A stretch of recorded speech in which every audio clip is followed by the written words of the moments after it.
Alright, ladies and gentlemen, I'm your host, Chris Crenshaw, and we are live from the 336 once again for episode 191 of the A15 Exchange. And well, I mean, it's a big day, ladies and gentlemen. It's a big day. Not just because it's episode 191, but oh my goodness.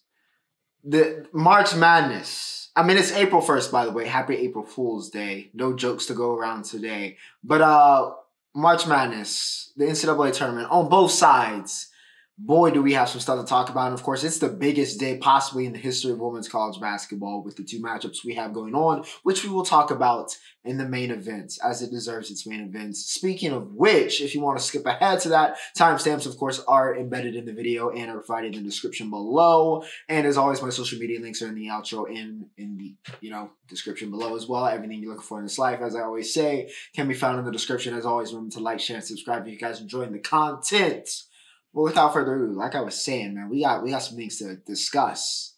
But first, we're going to start off with America's great pastime, which returned this week officially. The MLB is back. Major League Baseball has made its return. The boys of summer have come home, and they are out and about. And we have a couple things to talk about. Nothing too crazy. Of course, I have to brag about my New York Yankees. I do have to brag. Because we have already clinched the season series against our second most hated rival. That, of course, is the Houston Astros following the events of, the late 2010s. But yes, we got the sweep against the Astros. It was a dream start for the Yankees, who, of course, dealing with Garrett Cole being injured for a prolonged period of time. Aaron Judge was injured throughout spring training.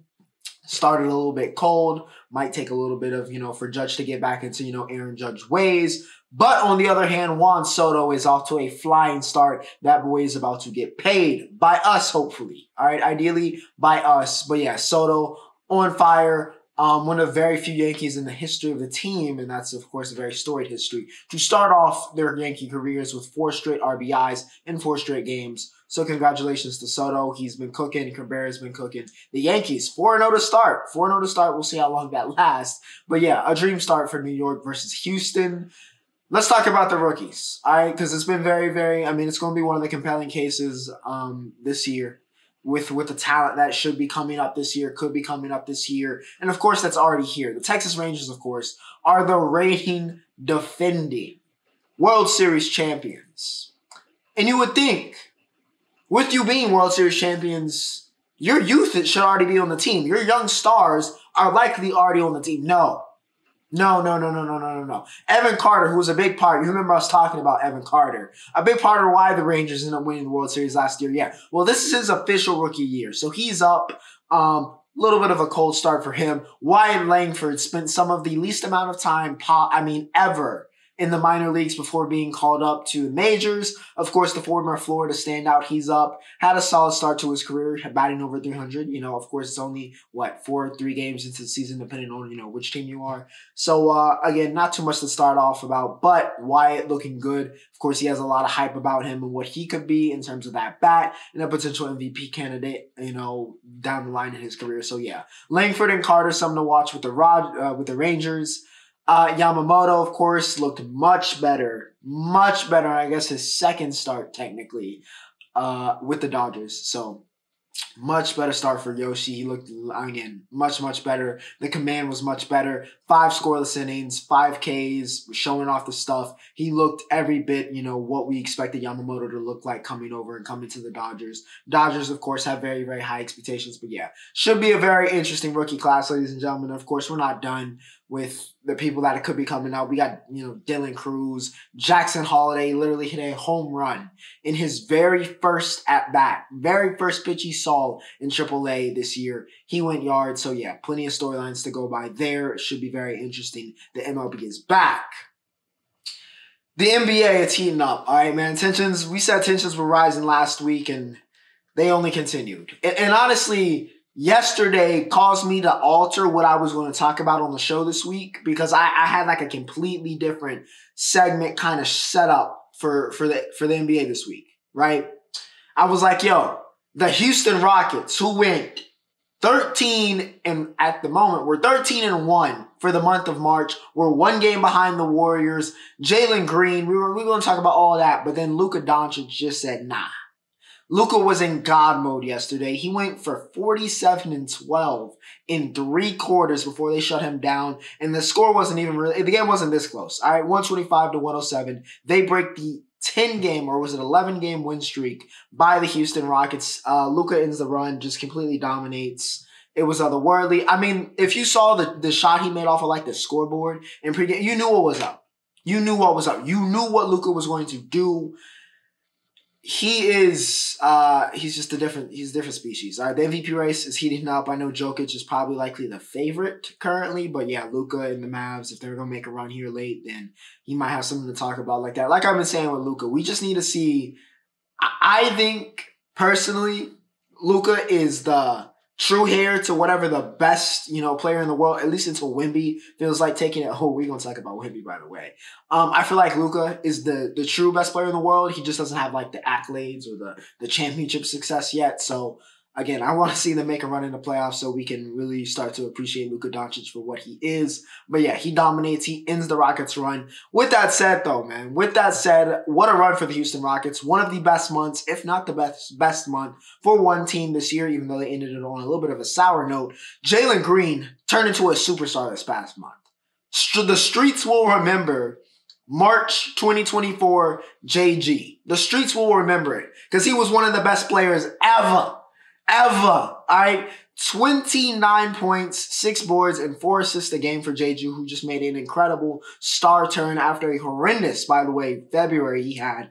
Just seemed to flip a switch. The confidence was up. He was a different player in this month. And then with Sengun going down, for him to engineer and be able to lead the team and look like who we thought Jalen Green could be going into the draft in, the little specks of superstardom we've seen throughout his career so far, throughout some of the bad, for him to become that player and for him to evolve into that and to take that on and to show even the growth. We've seen him get hot here after the All-Star break. It's happened literally, I think, every year of his career. But we haven't seen him get this hot and it looked this sustainable. So yeah, JG, well done. Shot 50% from the field, 46 from 3, 72 from free throw. Want to get that up a little bit. But overall, I mean, what a month. All right, what a month. Player of the month for Jalen Green. Going to be very interesting to see if he can keep that momentum going after a little bit of a down game against the Mavs, right? Only had, I think, less than 15 points. First time he did that in a long, long time. 0 for 5 from 3. We'll see if he can kind of revert back to March JG or what we've seen from the rest of his career. Going to be interesting. They're going to need him for the Rockets to, take out the Warriors who are on the brink. All right, they are on the brink. Steph is stressed out still, but they did win. All right, they did beat Wemby. They did beat Wemby yesterday. But before we talk about that, let's talk about who's in the 9th seed. Yeah, that's the Los Angeles Lakers. Playing for their lives, they took on the Brooklyn Nets, who are looking foolish in the, aspect and in the fallout of the reveal from Shams that they could have had JG. They could have been experiencing this, but they feel like Mikal Bridges is the franchise, which he has not very much so looked like this year. But yeah, the Lakers get a statement win. Braun went for 40. 9 through a career high. Ties his career high with 9 threes in this game. He is now shooting the highest 3-point percentage he ever has in his entire career in year 21. It doesn't make any sense. No, not even a lick. Yeah, he's just, like I've been saying, appreciate it while we have it. Appreciate Braun while we have it. And even if you, I feel like we should be at the point where, even if you don't like Braun, because he's played the villain many times, and for whatever reason, if he's tortured your team, you don't like the glazing or whatever with the aspect with King James, I feel like at this point, you got to respect that, it's history. All right, we're witnessing history. This has never been done, right? We've never seen a career like this. We may never see a career like this ever again, even though I don't like to talk about absolutes in terms of sports and, records are always meant to be broken, but I don't know if we ever going to see a run like this. So yeah, appreciate it. Braun are just a different species still at 4 years old. Edey, I got to give some credit where credit's due to Edey. The consistency has been remarkable. 24 for 14. He's looked like AD recently, which is what the Lakers need. Unfortunately, that hasn't necessarily been enough in a stacked Western Conference, but we will see. But they need AD to be what he's been lately, 24 and 14 for him. And of course, the defense has been great. Rui also had 20 and 10.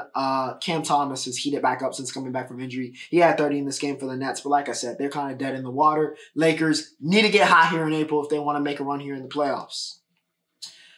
However, despite, Luka going crazy, despite Jalen Green's historic run, despite Braun being an alien, nothing, not even DeJounte Murray going full Kobe and taking 44 shots to score 44 points and getting the game winner for the Hawks, nothing could compare to what might be the game of the year in the NBA between the Knicks and the Spurs.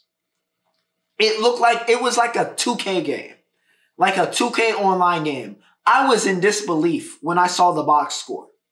I was in disbelief. I could not believe my eyes. I literally texted to my friends a screenshot of the box score, and I said, what the... Because this is it's still absurd to look at.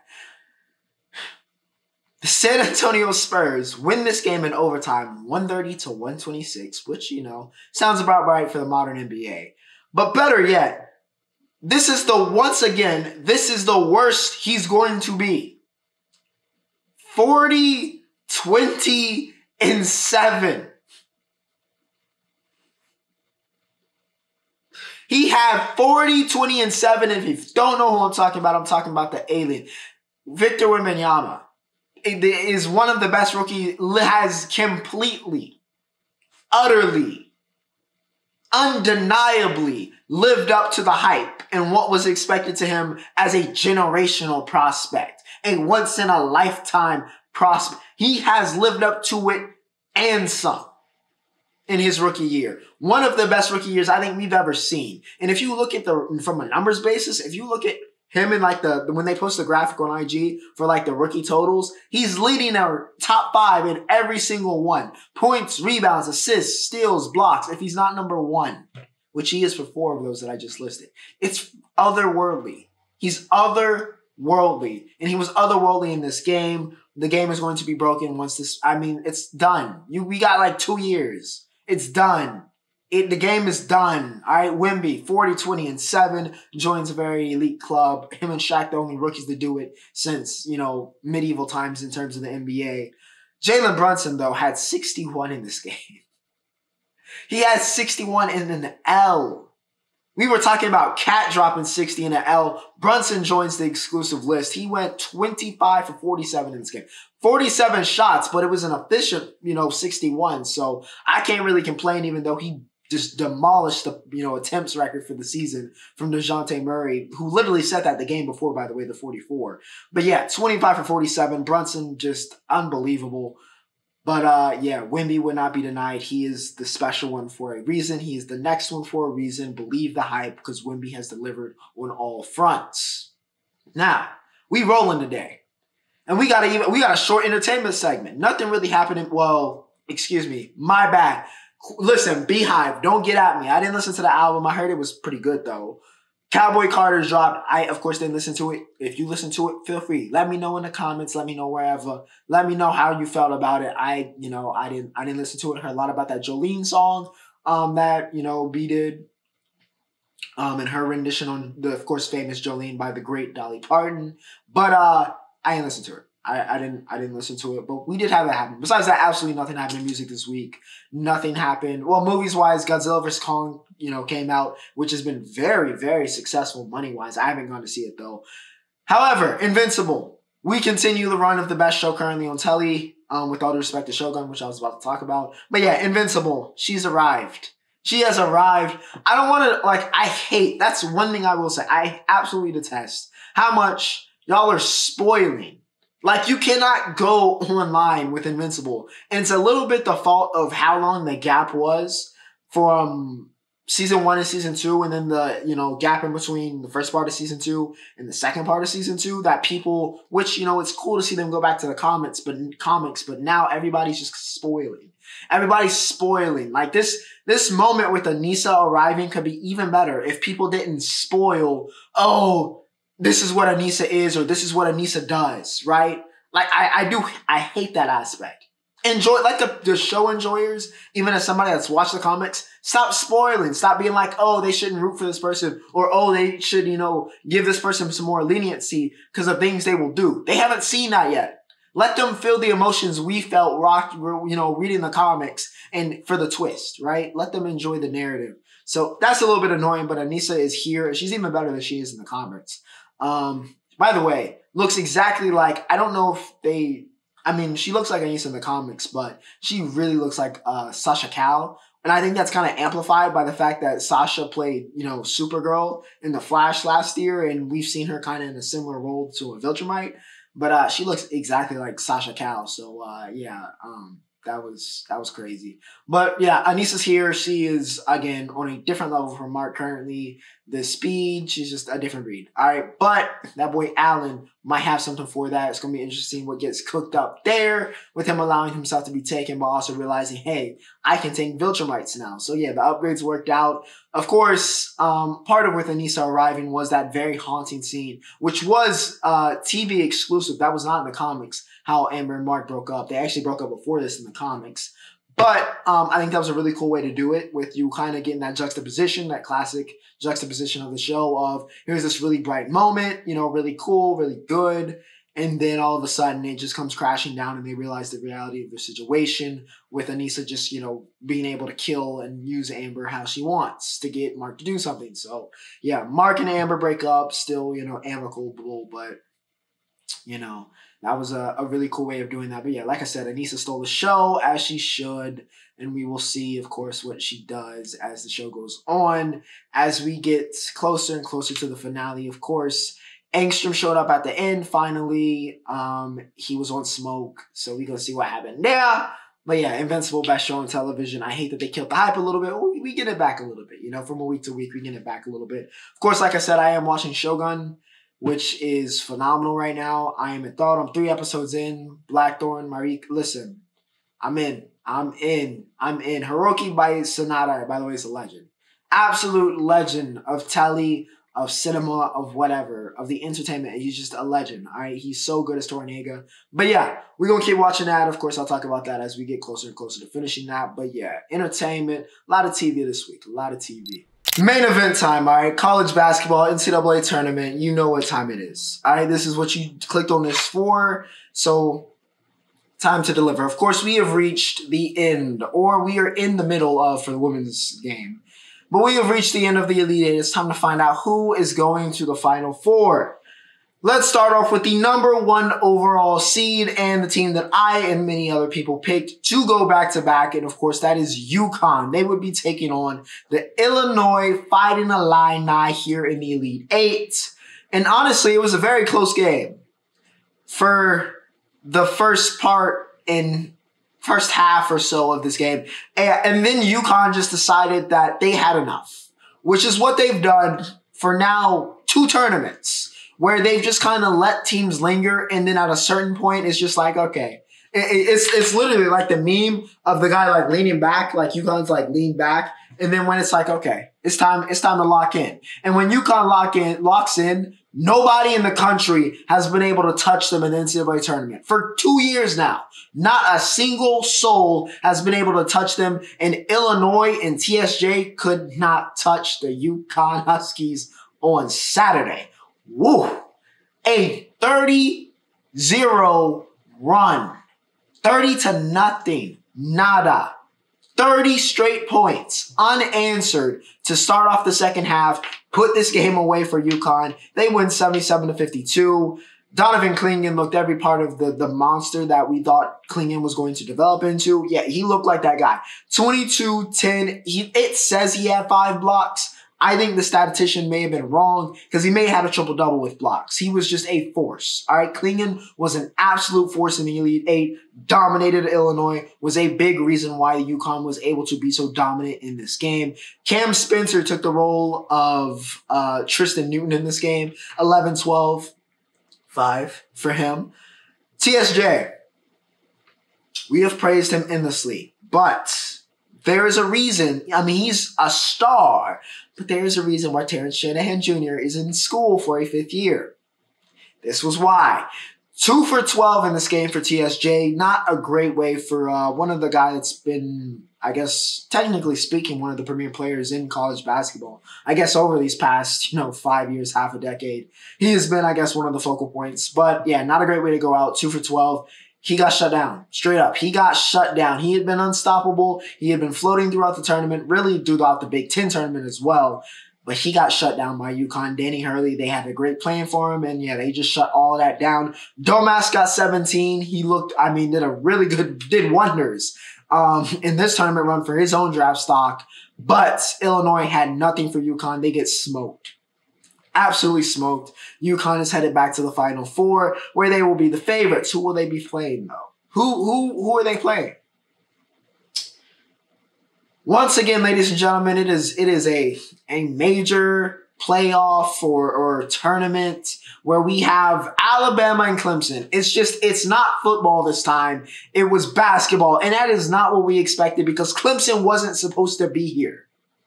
But like I said, it was going to get mad in March. It was going to be beautifully destructive. And Clemson has been the epitome of chaos so far here, along with another ACC team, which we will be talking about very, very soon. But yes, Clemson, just destructive. All right, just been destructive. They have somehow, some way found ways to beat and upset all of your teams.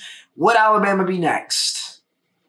For a period of time, it looked like it, but Mark Sears said absolutely, positively not. He had 7 threes in this game, and Sears clutches it out as Bama is able to beat Clemson in the Cinderella story, 89-82 to advance to third. I think, is that their first Final Four? There's no way that's Bama's first Final Four, right? It might be, or at least it's their first in a very long time. But yeah, Bama, congrats. Nigel Pringle as well had 16 and 11. Stevenson had 19 off the bench. That was very, very key. Joe Girard, former, high school basketball mixtape legend, did some work at Cuse too. He's not Clemson. He shot the lights out, 19, but it was not enough. Like I said, Sears has proven why he is an All-American. He proved it in this game. Shefflin choked. He had 18 and 11 in this game. But when it mattered, when it came down to it in those last couple moments, those last couple minutes of the game when Clemson had a chance to win this, he choked. Straight up, choked. Reggie Miller, drilled on John Stark, choked. All right, he folded. He was the worst player on the court for both teams. He was the best player on the court for Bama, but he was the worst player on the court for Clemson. Yeah, it was rough. All right, it was rough. I mean, he had a double-double, first half, it was good, but something just did not connect in those last minutes. I don't know if the lights got too bright or what it was, but Shefflin choked. All right, absolutely choked. Bama and Sears, the lights were not too bright. They're headed to the Final Four. We'll see if they can do damage. Of course, they got to face UConn, though, and that's a problem in itself. Purdue, of course, have exercised some demons. Could they exercise one more demon? And could they beat Tennessee? Of course, this was the hype matchup between probably the two top leading candidates for National Player of the Year, the reigning, defending, and expected two-time now consensus National Player of the Year, of course, the great Zach Edey, versus now Tennessee legend Dalton Knecht. Who would win? And boy, we got everything we wanted, all right, out of that matchup. It was a duel. It was a duel between two of, if not the two best players in college basketball. Delivered on all fronts there. Edey finishes with, and by the way, Foul Ming is an iconic, completely disrespectful, but an iconic nickname for Zach Edey. Unfortunately, it's also fitting, but still iconic. Edey had the most oralist, but nonetheless, had 40 and 16 in this game. Looked every bit what you would expect from Zach Edey, to be honest. It was literally maybe the ultimate Zach Edey game. A gaudy stat sheet. If you watch the game, he wasn't particularly impressive. It's just that nobody can deal with the size, and he's a good player. Okay, and I want to discount, by the way, the basketball. He's a good player. It's just he has very visible weaknesses in terms of what he's able to do. But Purdue does a great job, and they do a great job, and he does a great job of kind of maximizing that, and it makes him the best player in the country. He's also 7'4", and that helps, but, he can't help that was born with height. It's an advantage. And, he uses it well. Purdue uses it well. It's why they've been so successful. And yeah, 40-16. He's on a historic run, by the way, currently. I mean, a historic tear currently through the NCAA tournament, willing this Purdue team and just kind of saying, yeah, we're not falling into what happened, in previous failures. I'm trying to win this natty. So yeah, credit where credit's due to Edey. Dalton finishes with 37 in his last game in Tennessee Orange, but he went out like a G. I think he needed more help. Simply put, Zakai Ziegler choked. Everybody else for Tennessee was not there. Of course, they dealt with a lot of foul trouble down low because Edey gets the best whistle in America. So I think that was definitely an advantage for Purdue, but still no help. Absolutely no help. They have better guard play, but you wouldn't have been able to tell watching that game. And Purdue's guards, Smith had 9.77, Foster Loyer had 14, right? Those guys showed up alongside Edey. That's a winning formula for Painter's boys. So Purdue's able to get it done 72-66. They do advance to the Final Four finally in the Zach Edey era, and we will see if the one-man show can continue. Can he cement himself as one of the greatest of all time by adding a national championship ring to his collection of what has been a storied career for the big man from Canada. Who will be playing Purdue? I could have told you.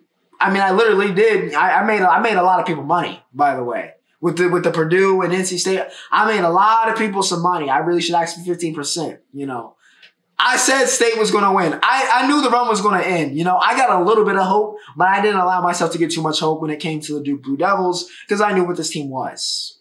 And ladies and gentlemen, DJ Burns has cooked us not one, not two, but now 3 times. All right, 3 times Big Burns. All right, Zach Randolph reincarnate, his illegitimate son, has cooked the Duke Blue Devils, and in this time, he sent us home. All right, he sent us packing. And I can't even hate. He is the people's champion, and North Carolina State is the people's team currently. They take down Duke 76-64. Like I said, Burns once again torches the Blue Devils, who had no answer. All right, Flip can't hold him. Stu can't hold him. Ryan Young definitely can't hold him. Nobody can hold him. Nobody can hold Burns on that Duke team. He had 29. DJ Horne had a and by the way, as much as credit I'm giving Burns, as much as, because of his physique, he's taking the headline, right, as, the people's player. I got to give credit to DJ Horne because he had an awful first half. But Kevin Keats, who once again only coaches well when his life is on the line. All right, he needs to feel the pressure. He needs to feel the anxiety. He needs to butterfly. If he gets too comfortable, he forgets to coach. But when it's hot, when the fire is on, he is able to walk through it and somehow becomes a great coach. I don't know how it works. Horn had a bad first half, but he adjusted really, really well. He came alive. He was a big reason why they were able to shut the door on Duke. He finished with 20 in this game. Jared McCain, my sweet TikTok prince. I enjoy what you did for us for 1 year. Go be great in the league. He had 32. Of course, a lot of that was in garbage time, so to speak. But same time, he was really good in the first half as well. So, yeah, Jarrett was the only guy with the pulse. Flip went 3 for 12. Bye-bye. Respectfully, adios. Au revoir, adios. Okay? Thank you for what you did. Thank you for the accolades. Thank you for some of the good moments, Flip. But it is time for you to go. Don't let the door hit you on the way out. Respectfully. Flip, adios. Jeremy Roach, adios. Don't come back for 5th year. Go to the G League or go overseas. It's your time. Bye-bye. I need Tyrese Proctor to determine, by the way, whether Tyrese Proctor wants to be a star or if he wants to be that guy that everybody's like, yeah, surely this is the year he's going to break out, and then it just never happens. I need him to figure out if that's what he wants to do. And yeah, hopefully next year we should be a better built team. But yeah, I knew this Duke team was destined for failure. I was surprised we made it this far. So yeah, we were playing with house money, but still disappointing, of course, to lose to, our rivals 4 times this year. But nonetheless, State, congratulations. They're the people's champs, people's champs. They got it going on. Unfortunately, well, actually, you know what? Forget it. Burns versus Edey is going to be colossal. It's going to be like Godzilla versus Kong. So I'm excited. I'm excited. I think everybody's excited to see that matchup and see if State can continue the iconic survive and advance. No team is more dangerous than survive and advance NC State. You should have known that from historical purposes. So yeah, we'll see if the boys from Raleigh can keep it rolling. Let's go to the women's side, shall we? Take a walk with me. You knew. I mean, you may have gotten a little hope when you saw Oregon State was in this game, but you knew. You knew what was going to happen. Ain't nobody touching South Carolina. In the end, nobody's touching South Carolina. And it's very funny because it's not like Camila's really good, by the way. I don't want to discount Cardoso when I say this. And it probably won't be the last time I say this because they're probably going to win the national championship. And we'll have a very similar discussion here. But it's very funny. Last year's South Carolina team, very similar, undefeated, all the stuff. But they had Aaliyah Boston, right? And Zia Cook. So they were like, yo, this team might be unbeatable. But somehow, even with them not having Boston, not having Cook, not having Bria Bill, right? This year's team is better than that team. Somehow, some way. Even though that team had the superstar, had the number 1 overall pick, it had that star power, it had that elevated player. This team, even without that, is just better. All right? This South Carolina team has no weaknesses. Shooting, got that. Interior presence, got that. Defense, got that. Starting 5, a good balanced team, got that. Depth, people that anybody can step up and make us win this game or contribute to get it done, got that. Best coach in the game, got that. They don't have any weaknesses. They don't need a star. When your team is this level and at this high of a level, you're untouchable. And right now, South Carolina feels untouchable. It feels like there's maybe like 1, 2 teams that maybe with a fortune of luck can touch them. But right now they are floating on cloud 9 and Dawn Staley looks like she's going to collect another natty and get the one that she maybe should have had last year if, it weren't for the Boogie Woman who we're going to talk about later. But yeah, South Carolina takes care of Oregon State, who fought valiantly. All right, fought very valiantly. Tessa Johnson stepped up for him for Scar. She had 15. Ashlyn Watkins had 8 and 14. Like I said, anybody, any place, anytime, and anyone can take the reins for South Carolina and get it done. And in this case, it was Tessa and it was Ashlyn. They were the big stars on the day. It wasn't Camila, it wasn't, Phil Wiley. It can be anybody on that team, it seems. And that's who it was. It wasn't Raven. It can just, again, pick one out of the hat off of the roster, and they might be the star that day, and it works. All right, it just works. Oregon State, though, like I said, fought well. Gardner didn't shoot well, but she did have a double-double, 10 and 12. Beers had 16, but like I said, it was not enough. South Carolina proves that they are still the dominant team in women's college basketball. NC State, would they double up? Would the run continue on both the men's side and the women's side? Yes, it would. Yes, it would. Yes, it would. Texas, now it may have been a different story, and they'll be fine. All right, ultimately, Texas is going to be fine. Rory Harmon, when she's back next year, Madison Booker did all this as a freshman. I know we talk about Juju and Hannah, whose, season came to an end in, unfortunate fashion, had the worst game of her life and had it come to a close. But, hey, we got to pay some respect to Madison Booker as one of these freshmen that have stepped up and become stars. She could be one of them ones. And for a lot of this year, has looked like one of them ones. She has been the girl. With Rory out, she has stepped up big time for Texas. So I believe some credit, some flowers should be, shown there. However, NC State just will not be denied. All right? Both teams just kind of feel like team of destiny right now, that they're just destined to make a little bit of a run here in state. Once again, Alyssa Cunane is not here, right? They don't have this, superstar. Sanaya Rivers came from South Carolina, by the way. Super high recruit, but she's not some superstar. Now, Isaiah James, has been playing like one throughout this tournament. She has been one of the hottest players. As much as we talk about Caitlin and Angel and Juju and Paige, Isaiah James deserves, with the run she's having, in terms of current form, I'm not saying she's on that level player-wise, but in current form, she's been on that level. She had 27 in this game, 7 threes. She made it rain all over Texas, and was a big reason, of course, why State was able to get this done. River Baldwin with some good contributions as well. She had 16. Booker had 17, 6, and 5. But like I said, she can't do it by herself. State, just a little bit better of a team. Just a little bit better of a team. Very similar in South Carolina in that respect, where they're just balanced. They're well balanced. They know who they are. And in this case, Unlike South Carolina, they do have this one player that seems to be elevating everybody, and that is Isaiah James. So flowers where flowers are deserved. They're going to the Final Four. And of course, ladies and gentlemen, that leaves us with the last two games of the Elite Eight. The last two games to set up the Final Four. And of course, that brings me the first slate of tonight's games, which by the time you're watching this will probably have happened. So we're going to talk about them now. It's very likely that this will unfortunately be the last game of the storied career of one of the greatest, the greatest of her generation at the very least, but one of the greatest players we have seen in women's college basketball ever. The greatest scorer we have seen in women's college basketball ever.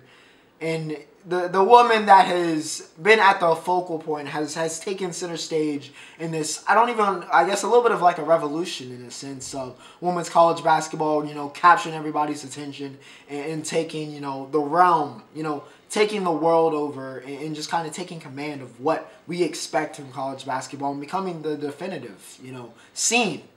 She's the face. She's the face of the sport right now. She's the one she's got the juice, as we say, right? But unfortunately, tonight is probably, very, very likely to be the last game of her career as Caitlin Clark strides in the biggest game of her career. Simply put, it's the biggest game of her career. Ladies and gentlemen, it might just be the biggest game in the history of women's college basketball.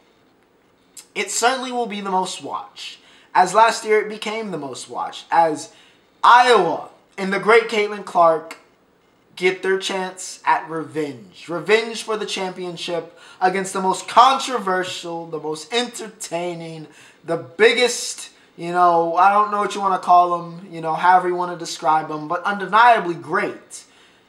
Reigning, defending national champions of LSU, of course, led by the greats in her own right, Angel Reese.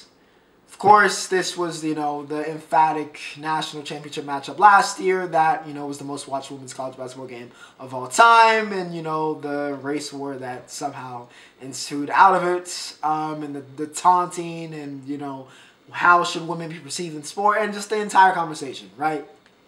Spawned out of this game and spawned out of really Caitlin's run. But it feels like a full circle moment. I think we all a little bit hoped that this was the matchup we get here in the Elite Eight.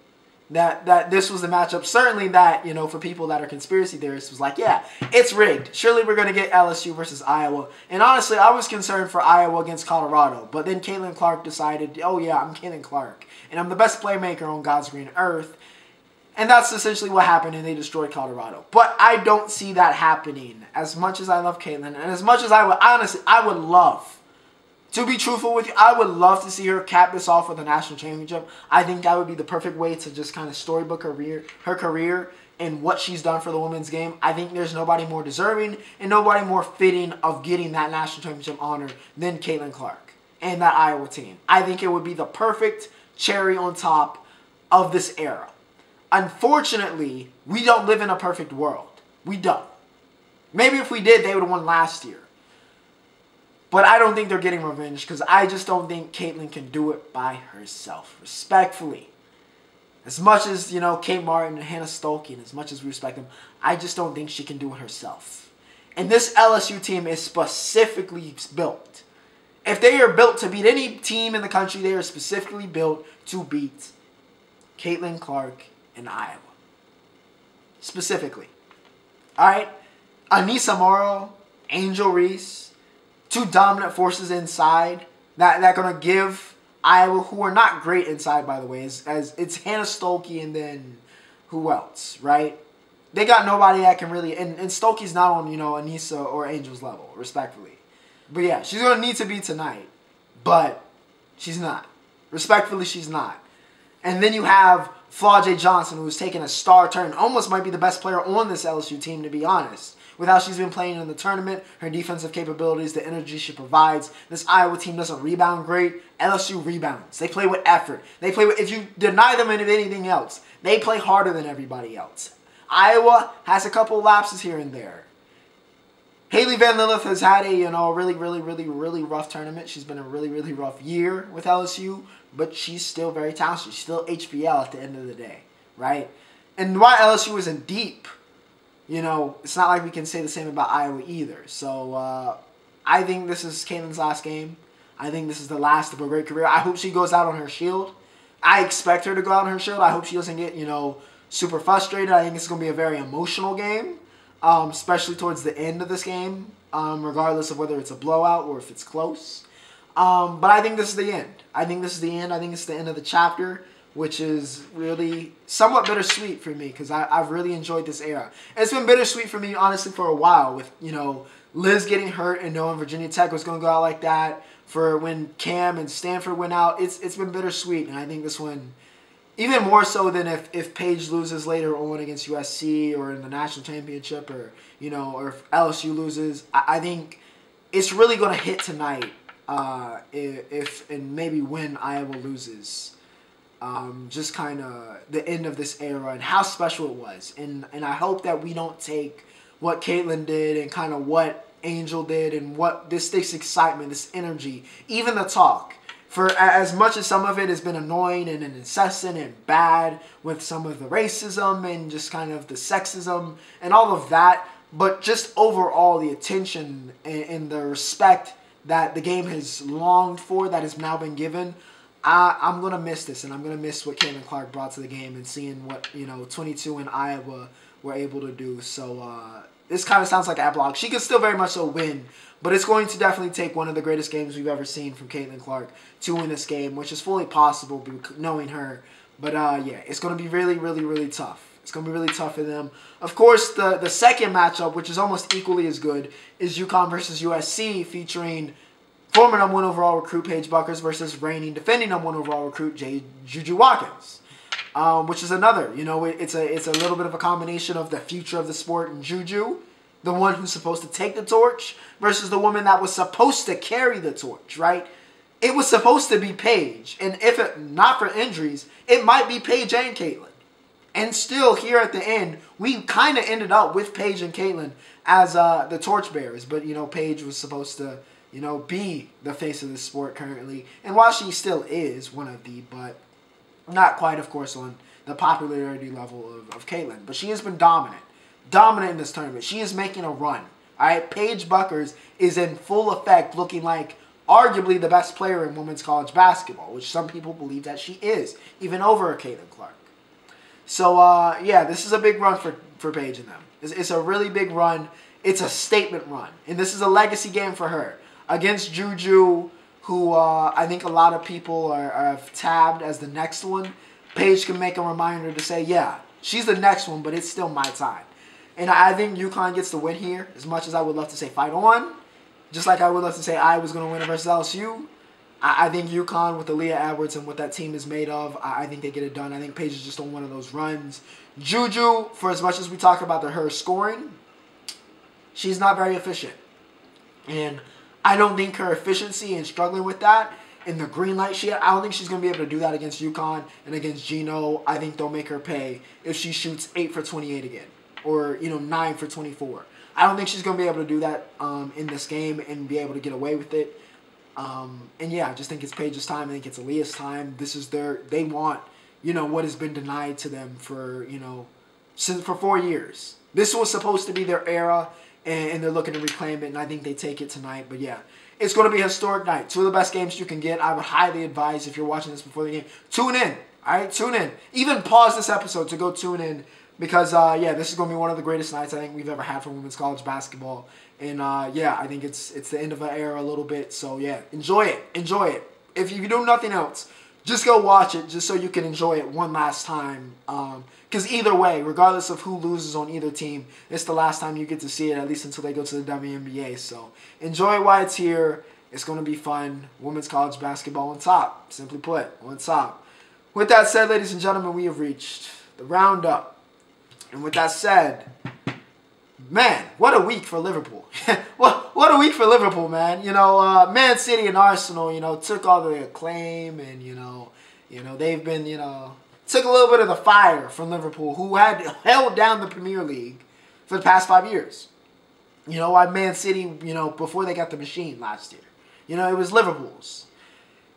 And they get a little bit forgotten because they're not in the Champions League, they're in the Europa League, which they very well win, by the way, and it's Klopp's last year, so I think a lot of people kind of discounted Liverpool behind Arsenal and Man City this year, but they are sitting currently top of the table because Man City and Arsenal went to a scoreless draw and Liverpool handled business. So Salah and them boys are on top. Klopp and his kids are on top. We will see if they can keep it rolling, but yeah, a great week for Liverpool. They got the win, and then of course, like I said, Man City, Arsenal unable to break the tie. Liverpool, of course, got that win versus Man City, so huge, very huge for them in terms of the title race. The Premier League was crazy coming after the international break, by the way.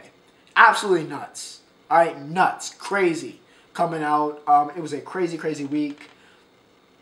That Newcastle, which I watched, by the way, the Newcastle-West Ham game was bananas. West Ham is up 3-1. I'm thinking, yo, it's wraps. I might go watch something different. And then Harvey Barnes came on and went ballistic. All right, went ballistic. Scored some gorgeous goals. Got a brace to help lift Newcastle over West Ham 4-3. And one of, probably going to go down as one of the most iconic games in Premier League history. Certainly an instant classic. But yeah, that was an incredible performance from Barnes, and also an incredible performance from Newcastle to have the resilience to come back against West Ham and get that win.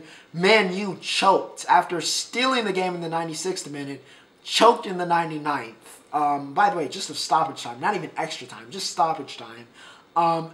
Mount scored in the 96th. Everybody was like, oh, Man U, they're getting the points. What a comeback. And then they choked, like I said, in the literally last kicks of the game. Give up a goal, only leave with one, going to leave a sour taste in their mouth. But yeah, Man U choked a little bit there. The UFL is back, all right? We got Destroying Kicking. Brad Wing is back. Matt Corral probably should be in the UFL with the performance he put on. But yeah, UFL is back. We'll talk more of it as it goes on. I'm all in favor of it, by the way. All in favor of more football, giving more of those guys opportunities to, to make a living. I hope it does really well. I will be supporting. So yeah, shouts to the UFL. It is back in full effect. And to end off, ladies and gentlemen, boxing had a war. I wasn't going to talk about it, but Sebastian Fundora and Tim Shu put on a performance. All right, a performance of a lifetime. One of the fights of the year. A brutal, bloody war. Simply put, in that welter division. And yeah, Fundora got it done. Then they did the little face-off with Earl Spence. T. Crawford was like, absolutely not. Back in the line, buddy. So yeah, we'll see what happens there. But Fundora and Chu put on a great performance, put on an absolute war. Go watch the highlights of that if you haven't already. But without further ado, ladies and gentlemen, like I said, it's the end of an era in women's college basketball. Go check it out. But yeah, without further ado, for episode 191, Ocho signing off.